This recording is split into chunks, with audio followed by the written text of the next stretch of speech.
لبيك اللهم لبيك. Ikuti Haji bersama ANB. Hubungi Bismillahirrahmanirrahim. Assalamualaikum warahmatullahi wabarakatuh. Waalaikumsalam warahmatullahi wabarakatuh. Saya mau komentar dulu sedikit Pak Ustadz. Monggo, Pak. Kalau bahwa yang diikat itu kan setan itu kan dari setannya. Tapi setan itu kan ada dua, ada yang dari jin, ada yang dari manusia. Jadi yang diikatnya mungkin yang dari jin. Yang manusia ya tetap bebas saja gitu. Nah itu komentar saya pertama. Yang kedua adalah dalam penjelasan Bapak tidak menyebutkan tentang niat. Yang waktu sholat dulu juga tidak ngomong tentang niat. Niat itu apakah hukumnya itu adalah rukun ataukah syarat atau apa gitu. Baik dalam waktu puasa juga, karena gini, pada waktu dulu kita di sini setelah sholat taraweh, maka imam itu ngajak kita berniat untuk puasa besok. Tapi terakhir ini kan dihilangkan itu, Pak. Nah, apakah hukumnya itu memang harus sendiri-sendiri pada waktu kita sahur, ataukah boleh kita pada waktu habis taraweh? Kalau menurut saya habis taraweh kita diingatkan bahwa kita besok adalah puasa. Kita berniat aja dari sekarang bahwa besok itu adalah kita pada waktu. Kadang-kadang kita lupa, terutama pada waktu terpepet-pepet waktunya sudah mau imsak, kita lupa niat. Kadang-kadang bismillah aja lupa, Pak. Nah itu. Jadi bagaimana hukum niat ini sebenarnya? Termasuk juga sholat.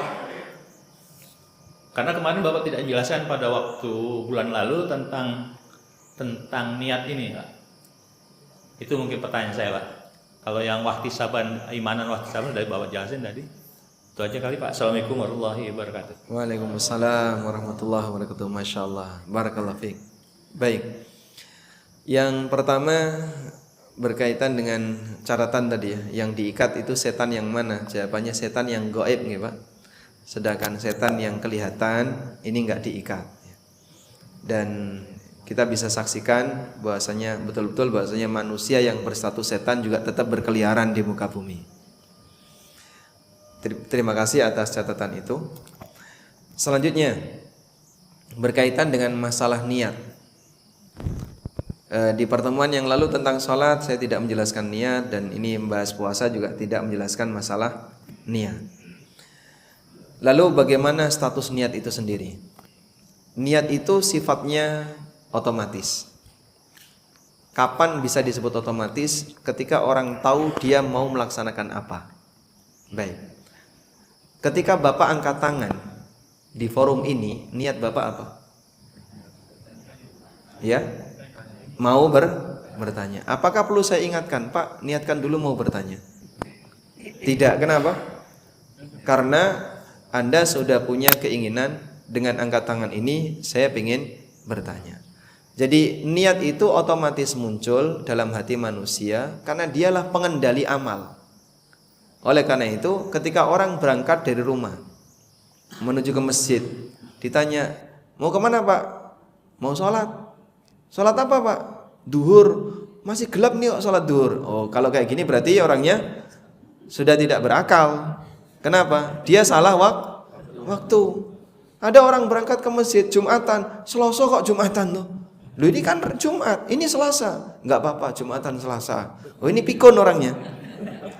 Hanya yang seperti ini ketika beramal dia ada niat. Kenapa? Hilang akal. Pernah ada suatu ketika ada orang yang tanya kepada Ibnu Aqil, Syekh, saya itu sudah mandi. Setelah mandi saya ragu, jangan-jangan saya belum sah mandinya. Saya kok gak merasa yakin kalau air ini yang saya pakai itu menjadi air mandi yang sah. Lalu jawab Ibnu Aqil, kalau begitu wahai Bapak, jenengan gak usah sholat saja. Loh, kenapa? Karena Nabi SAW mengatakan orang gila gak usah sholat.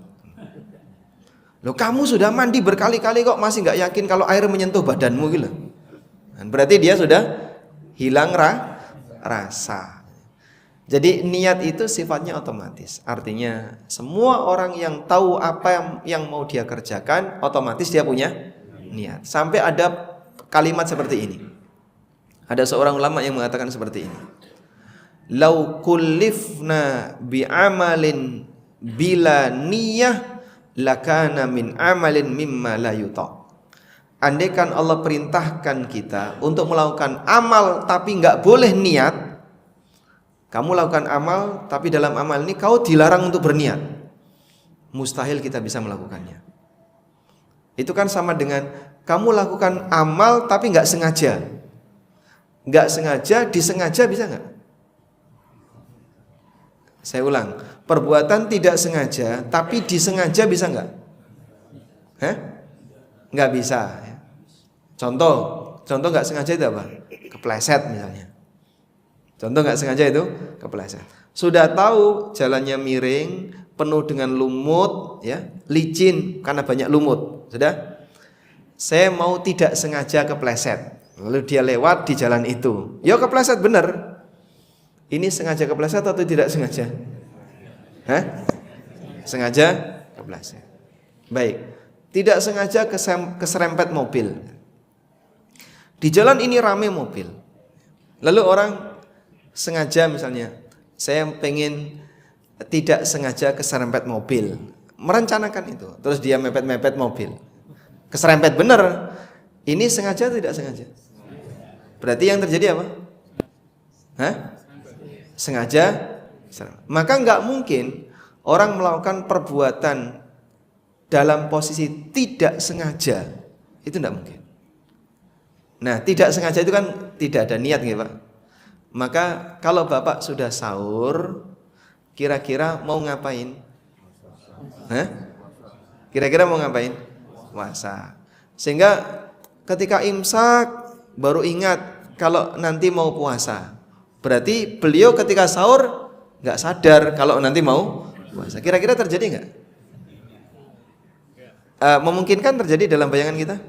Enggak. Artinya jika kita sudah taraweh, otomatis kita tahu besok pasti puasa.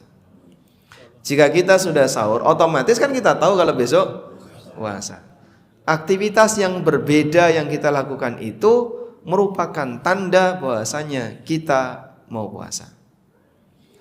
Contoh gambaran orang yang nggak punya kesadaran puasa itu seperti ini. Misal ya, dia berada di sebuah tempat yang akses informasinya nggak ada. Saya pernah menjumpai seperti itu. Jadi waktu itu saya ke Bojonegoro, ya. Lalu sampai di sana di tanggal 1 Ramadan. Orang sana belum puasa. Informasi bahwasanya itu tanggal 1 Ramadan datangnya itu malam hari. Dan waktu itu belum ada HP, Pak, adanya telepon duduk itu. Informasi datangnya Ramadan itu malam hari. Sehingga ketika saya sampai tujuan di Bojonegoro untuk ngajar TPA waktu itu selama kurang lebih 2 pekan ya. Orang sana di tanggal itu belum puasa. Terus mereka bilang, saya nggak dengar kalau hari ini puasa. Nah, ketika orang tidak tahu, jadinya dia tidak punya niat. Makanya para ulama mengatakan an-niyah hiyal ilmu. Kunci niat itu satu, ilmu, ngerti apa yang mau dilakukan, pasti dia punya niat. Contoh orang nggak punya niat ya, ini real. Saya dan teman saya berangkat bareng. Ketika masuk waktu zuhur, kita singgah di sebuah masjid, lalu sholat berjamaah. Saya berada di soft antara kanan dan kiri, pokoknya saya dengan teman saya terpisah. Udah? Di tengah sholat zuhur tiba-tiba turun hujan deras. Sampai selesai sholat hujan itu belum berhenti. Akhirnya imam menyuruh muadzin qomat lah. Selesai qomat kita sholat lagi 4 rakaat. Sudah? Dan jamaah semuanya sholat, termasuk teman saya. Selesai sholat teman saya tanya, "Mi, iki mau sholat apa? Tadi sholat apa?"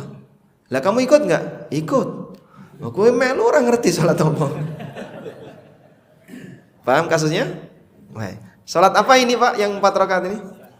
Sholat asar. Sholat asar kok waktu duhur? Di jamak takdim. Jamak sholat asar takdim di awal karena alasan hujan. Beliau nggak tahu kalau itu sholat asar. Ikut tapi nggak ngerti. Punya niat nggak? Nggak punya niat. Kenapa? Karena nggak tahu. Nah itu contoh orang yang nggak punya niat. Kira-kira melakukan amal seperti itu bisa nggak? Tapi disengaja? beramal tapi nggak ngerti, sengaja nggak ngerti gitu. Nggak bisa, bisa? Nggak bisa. Sehingga orang ini melakukan itu sifatnya apa? Tidak sengaja. Dalam posisi dia nggak tahu terus melakukan sholat asar dan dia nggak ngerti kalau itu sholat asar. Nah itulah contoh amal tanpa niat. Sah sebagai sholat tapi tidak sah sebagai asar. Sehingga nanti ketika masuk asar dia wajib ulang sholat. Wallahu a'lam.